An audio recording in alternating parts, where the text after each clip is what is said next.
10টা অবাক করা সাইকোলজিক্যাল ফ্যাক্ট, এপিসোড নাম্বার 1। আজ যেই 10টা ফ্যাক্ট নিয়ে আমরা আলোচনা করব তাদের মধ্যে ফ্যাক্ট নাম্বার 9, 6 আর 1 আমার পার্সোনালি ফেভারিট, তাই ভিডিওটা পুরোটা দেখবেন। Now let's start.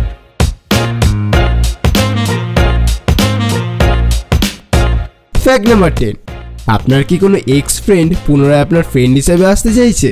আপনার যদি কোনো বন্ধুর সাথে সম্পর্ক টোটালি শেষ হয়ে যায় এবং এর পিছনে যদি ওই বন্ধুটারই সম্পূর্ণ দোষ থাকে, সেটা নেগেটিভ ভাইবস দিয়েই হোক বা ফাইন্যান্সিয়ালি হোক বা টক্সিসিটি দিয়ে হোক, তাহলে আপনার কখনোই তাকে পুনরায় বন্ধু হিসেবে গ্রহণ করা উচিত না।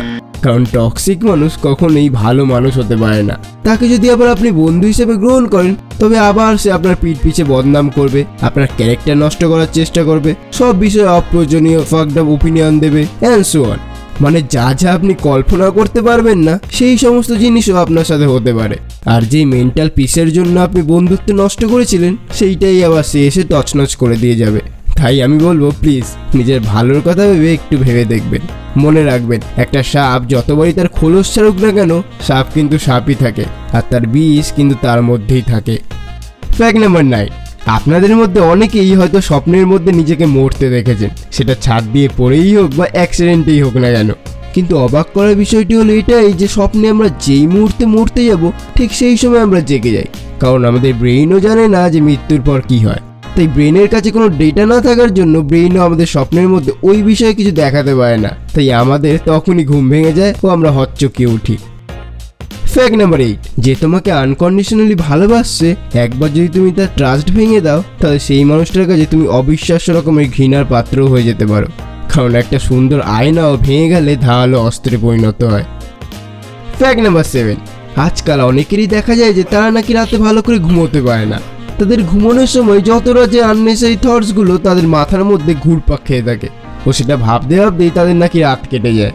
এটা যদি আপনারও সমস্যা হয়ে থাকে, তবে নেক্সট টাইম যখনই এরকম স্ট্রং থটসগুলি আসবে, তখনই একটু কষ্ট করে উঠবেন আর সেই থটটাকে একটা কাগজে বা খাতায় লিখে নেবেন। এটা আপনার স্ট্রেস লেভেল আগের থেকে অনেক কমিয়ে দেবে। আশা করি এরপর আপনার ঘুমটা ভালো হবে। ফ্যাক্ট নাম্বার 6, ফ্যাক্ট অ্যাবাউট টিয়ার। এই কান্না সংক্রান্ত ফ্যাক্টটি খুবই ইন্টারেস্টিং। কান্না মূলত আমাদের 3টে কারণের জন্য হয়: আনন্দের, দুঃখের ও ফ্রাস্ট্রেশনের। যদি কোনো মানুষের কাদার সময় জলের প্রথম ড্রপটা তার ডান চোখ দিয়ে বেরোয়, তাহলে সেটা খুশির কান্না বা হ্যাপিনেসের কান্না। যদি ডান চোখ দিয়ে না বেরিয়ে বাম চোখ দিয়ে বেরোয়, তাহলে সেটা দুঃখ কষ্টের কান্না। কিন্তু যদি 2 চোখ দিয়ে জল বেরোয়, তবে সেটা ফ্রাস্ট্রেশনের। অ্যামেজিং না? Fact number 5, fact about depression. Depression আমাদের বায়োলজিক্যালি বয়স্ক করে তোলে, কারণ এটি আমাদের শরীরের কোষগুলি এজিং প্রসেসটা স্পিড আপ করে দেয়। তাই ডিপ্রেশনের সময় আমাদের দেখতে বয়স্ক লাগে। ফ্যাক্ট নাম্বার 4, বন্ধুরা, এইটা হয়তো আপনারা সকলেই জানেন যে কাউকে প্রথম নজরেই ভালো লেগে যেতে আমাদের মাত্র 90 সেকেন্ড থেকে 4 মিনিট সময় লাগে। কিন্তু according to A psychological research, কোনো মানুষকে প্রায় পুরোপুরি জানতে 3 থেকে 4 বছর সময় লাগে। আর কিছু কিছু লোকের ক্ষেত্রে সময়টা আরও বেশি হয়। হ্যাঁ বন্ধুরা, এই জন্যই সাইকোলজির মতে যদি কোনো কাপেল বিয়ের আগে মিনিমাম 3 থেকে 4 বছর ওয়েট করে ও নিজেদেরকে ভালোভাবে জানে, তবে তাদের ডিভোর্স হওয়ার সম্ভাবনা 90%-এরও কম হয়ে যায়। Fact number 3, what is nosophobia. এটা এমন একটা সাইকোলজিক্যাল ফোবিয়া বা রোগ যেখানে ব্যক্তির এটা ভেবে ভয় হয় যে যাতে তার কোনো অসুখ না হয়। এটা এক প্রকার ইলনেস অ্যাংজাইটি ডিসঅর্ডার।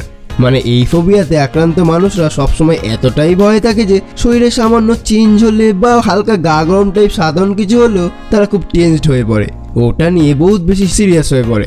আর এই করোনার টাইমে অনেক লোকের মধ্যে এই ফোবিয়াটা দেখা যাচ্ছে। মানে কিছু হলেই তারা ভাবছে যে তাদের করোনা হয়ে যায়নি তো। এই ফোবিয়া অনেক কারণের জন্যই হয়, কয়েকটা পয়েন্ট আমি উল্লেখ করছি। নাম্বার 1, প্রথম কারণ টিভিতে বা মোবাইলে বা মিডিয়াতে রোগ সম্পর্কে বিশাল নেগেটিভ নিউজ কনজিউমের ফলে। নাম্বার 2, অতীতে কোনো ট্রমাটিক হেলথ প্রবলেম ফেস করলে। অথবা নাম্বার 3, কাছের কোনো মানুষকে কোনো ভয়াবহ রোগে আক্রান্ত হয়ে কষ্ট পেতে দেখলে সাধারণত এই ফোবিয়াটা আসে। Fact number 2, hearing capacity of women. University of ক্যালিফোর্নিয়ার একটা রিসার্চের মতে মহিলাদের হিয়ারিং ক্যাপাসিটি অনেক বেশি হয়, যার ফলে তারা কম আওয়াজকেও সহজেই শুনে নেয়। ওই সাইকোলজিক্যাল স্টাডিতেই দেখা যায় যে মহিলারা কোনো লো পিচ বা কম প্রবলতাযুক্ত সাউন্ডকে এই জন্য শুনতে পারে কারণ তাদের কান বায়োলজিক্যাল রূপ থেকে কোনো সাউন্ডের জন্য খুবই সেন্সিটিভ হয়, যাতে তারা শুয়ে থাকা অবস্থাতেও তার সন্তানের আওয়াজ শুনতে পারে ও উঠে যেতে পারে। কি দারুণ, তাই না? Fact number 1, 1 minute of extreme anger can weaken the immune system for 4 to 5 hours. 1999 সালে হার্ভার্ড ইউনিভার্সিটিতে কিছু সায়েন্টিস্টরা মিলে কয়েকজন হেলদি মানুষদের নিয়ে একটা স্টাডি করেছিল, যেখানে ওই লোকেদের শুধুমাত্র পাস্টের কোনো অ্যাংরি ইভেন্টের কথাই মনে করতে বলা হয়েছিল। মানে গবেষকরা এটা দেখতে চাইছিল যে অ্যাঙ্গার আমাদের শরীরে কোনো এফেক্ট ফেলে কিনা।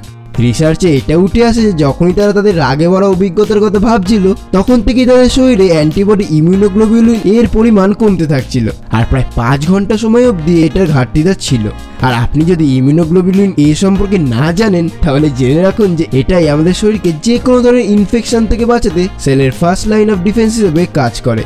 তাই এই স্টাডি থেকেই জানা যায় যে যারা খুব অল্পতেই রেগে যায় তাদের শরীর খারাপের প্রবণতাও তুলনামূলক বেশি হয়। এবার আপনি যদি রাগ কমানোর বিষয়ে আরও জানতে চান, তাহলে আপনি আবার এই ভিডিওটা দেখতে পারেন। দেখবেন উপরের আই বাটনে পপ আপ হয়ে আসবে। তো বন্ধুরা, আজকের মতো এইটুকুই।